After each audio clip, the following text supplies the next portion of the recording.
मैंने ऑनलाइन थोड़ी खोजबीन की और पाया कि नेतृत्व के विषय पर हर साल 1000 से अधिक किताबें प्रकाशित होती हैं।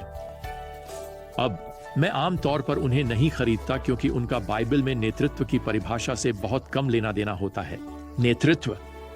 लेकिन आज जब हम राजा दाऊद की जीवनी में गहराई से जाएंगे तो मैं कुछ नेतृत्व गुणों की ओर ध्यान दिलाना चाहता हूं जो वास्तव में हमारे आसपास की दुनिया में नजरअंदाज कर दिए जाते हैं। नेतृत्व गुण जैसे यहां आपके लिए हैं विनम्रता, धैर्य, निष्ठा। खैर, वे आज नेतृत्व सेमिनारों में प्रदर्शित नहीं किए जाएंगे, लेकिन वे भगवान द्वारा प्रदर्शित किए जाते हैं। अब जब हम 2 शमूएल 5 पर पहुंचते हैं तो ईश-बोशेत, इज़राइल का राजा जोराई का छोस की हत्या कर दी गई है और यह दाऊद के लिए सिंहासन पर बैठने का सही अवसर पैदा करता है। लेकिन फिर भी वह धैर्यपूर्वक प्रतीक्षा करता है। आखिरकार इज़राइल के उत्तरी गोत्रों के नेता दाऊद के पास आते हैं। वे शमूएल के अधीन उसकी पिछली सैन्य सफलता को स्वीकार करते हैं। वे कुछ और भी स्वीकार करते हैं जो बहुत महत्वपूर्ण है। वास्तव में यहां पद 2 में हम पढ़ते हैं, प्रभु ने आपसे कहा, आप मेरे लोगों इज़राइल के चरवाहे और राजकुमार होंगे इज़राइल पर। दूसरे शब्दों में उन्होंने अंततः यह महसूस किया कि खैर दाऊद भगवान का व्यक्ति था जो उनके चरवाहे राजा बनने वाला था। तो अब हम पद 3 में पढ़ते हैं, राजा दाऊद ने हिब्रोन में प्रभु के सामने उनके साथ एक वाचा की और उन्होंने दाऊद को इज़राइल का राजा अभिषिक्त किया। पद 4 हमें सूचित करता है कि इस समय दाऊद की उम्र 30 वर्ष है। अब उसने यहूदा पर हिब्रोन में 7 और आधे वर्ष तक शासन किया है। अब वह अगले 33 वर्षों तक यूनाइटेड किंगडम पर शासन करेंगे। अब इस तथ्य के बारे में सोचें कि शमूएल ने लगभग 15 साल पहले दाऊद का अभिषेक किया था। यह हमारे लिए एक अच्छा अनुस्मारक है कि भगवान का अपना समय सारणी होता है ना? दाऊद ने बुद्धिमानी दिखाई जब उसने भगवान से आगे बढ़ने से इनकार किया और उसने प्रभु के सही समय और सही स्थान का निर्धारण करने का इंतजार किया ताकि उसे राजा बनाया जा सके। इस संयुक्त राष्ट्र अब इज़राइल के नए राजा के रूप में दाऊद ने यरूशलेम को अपनी राजधानी शहर के रूप में चुना। यह दीवारों वाला शहर केंद्रीय रूप से स्थित था, लेकिन यह यबूसियों द्वारा भी कब्जा किया गया था। यहोशू के दिनों में वापस जाते हुए यहोशू अध्याय 15 में इस्राएलियों को बताया गया था कि वे यरूशलेम को जीतने में असमर्थ रहे थे। खैर, ये यबूसी इतने आत्मविश्वासी हैं कि वे दाऊद का सामना कर सकते हैं, कि वे दाऊद को यहां पद 6 में सूचित करते हैं कि उनके शहर के अंधे और लंगड़े इस्राएलियों को रोक सकते हैं। ओह, ये तो लड़ाई के शब्द हैं। खैर, 1 इतिहास 11 और पद 6 में समानांतर पाठ में दाऊद अपने लोगों से कहता है, जो भी उठ यबूसियों को पहले मारेगा वह प्रधान और सेनापति होगा। हमें बताया गया है कि योआब पहले ऊपर गया, इसलिए वह प्रधान बन गया। अब यहां 2 शमूएल में अध्याय 5 पद 8 में यह संकेत मिलता है कि योआब शहर में एक जल शाफ्ट के माध्यम से घुसा, जो एक सुरंग थी जो शहर में बाहर से पानी लाती थी। और खैर, इस विजय के साथ दाऊद ने शहर पर विजय प्राप्त की। उसने शहर को बनाया और उसने अपना शाही महल बनाया। पद 10 हमें बताता है कि दाऊद महान और महानतर होता गया क्योंकि प्रभु उसके साथ था। पद 12 कहता है, दाऊद जानता था कि प्रभु ने उसे इस्राएल पर राजा के रूप में स्थापित किया है और उसने अपने लोगों इस्राएल के लिए उसके राज्य को ऊंचा किया है। खैर, इसका मतलब यह है कि दाऊद जानता था कि केवल भगवान ही इसका श्रेय पाने के योग्य हैं। अब मुझे आपको बताना होगा कि दाऊद की आध्यात्मिक समझ वास्तव में पारिवारिक मामलों में नहीं फैली। पद 13 हमें सूचित करता है कि उसने प्राचीन राजाओं की अन्य प्रथाओं का पालन किया, पत्नियों की संख्या बढ़ाई और अधिक से अधिक पुत्र और पुत्रियों को जन्म दिया, और वे आगे चलकर बहुत सारी समस्याएं पैदा करने वाले हैं। अब अध्याय 5 के बाकी हिस्से में बताया गया है कि पलिश्ती इस बात से बहुत खुश नहीं है कि यरूशलेम का एक राजा है, इसलिए वे दाऊद को उखाड़ फेंकने का निर्णय लेते हैं। यहां अब 2 बार दाऊद उन्हें युद्ध में हराता है और अपने लोगों के लिए अद्भुत स्थिरता लाता है। इस तथ्य को न भूलें कि यहां पद 19 में और फिर यहां पद 23 में दाऊद युद्ध में जाने से पहले प्रभु से दिशा निर्देश मांगता है। लेकिन अब कुछ और है। उसे राष्ट्र का आध्यात्मिक नेतृत्व करना है और उसके पास एक बड़ी समस्या है जिसका उसे सामना करना है।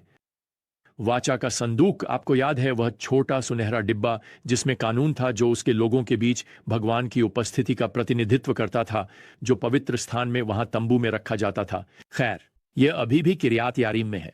ये वहां तब से है जब से एली के दिन थे, 1 शमूएल 7 में।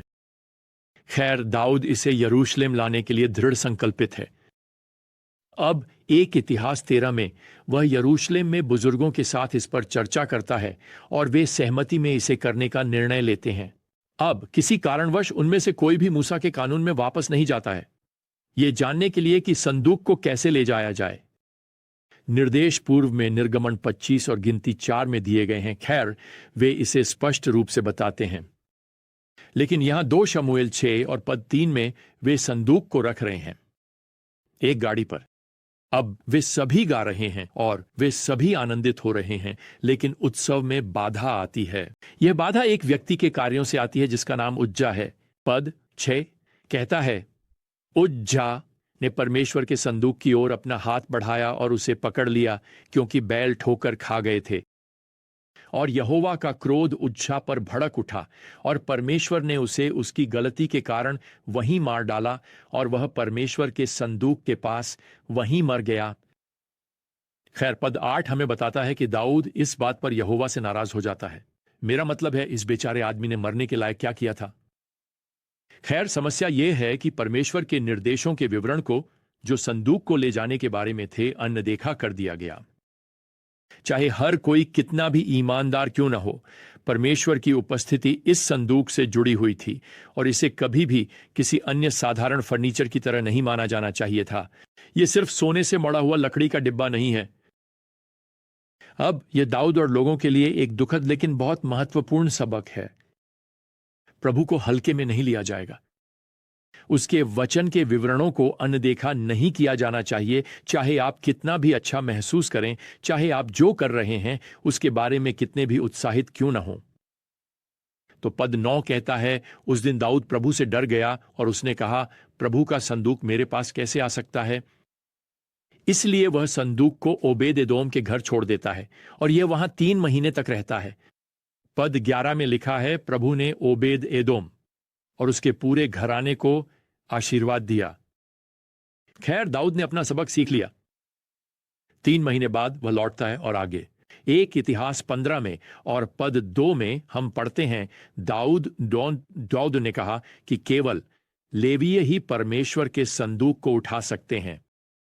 खैर, दाऊद ने स्पष्ट रूप से निर्देश पुस्तिका पढ़ ली है और इसके साथ संदूक उचित तरीके से यरूशलेम आता है, बहुत खुशी के साथ। और हम 2 शमूएल 6 पद 16 में पढ़ते हैं, दाऊद मार्गदर्शन कर रहा है, प्रभु के सामने कूदते और नाचते हुए। अब संदूक को एक तंबू में रखा गया है जिसे दाऊद ने स्थापित किया है और बलिदान चढ़ाए जाते हैं। फिर से 1 इतिहास 16 में हमें एक गीत के बोल दिए गए हैं जो दाऊद ने रचा है। यह इस भव्य अवसर पर एक धन्यवाद गीत है। अब दुर्भाग्यवश हर कोई जश्न नहीं मना रहा है, जिसमें दाऊद की पहली पत्नी मीकल, राजा शमूएल की बेटी, भी शामिल है। वह दाऊद के प्रभु के प्रति प्रेम और संदूक के महत्व को तुच्छ समझती है और वह उस पर खुद को मूर्ख बनाने का आरोप लगाती है।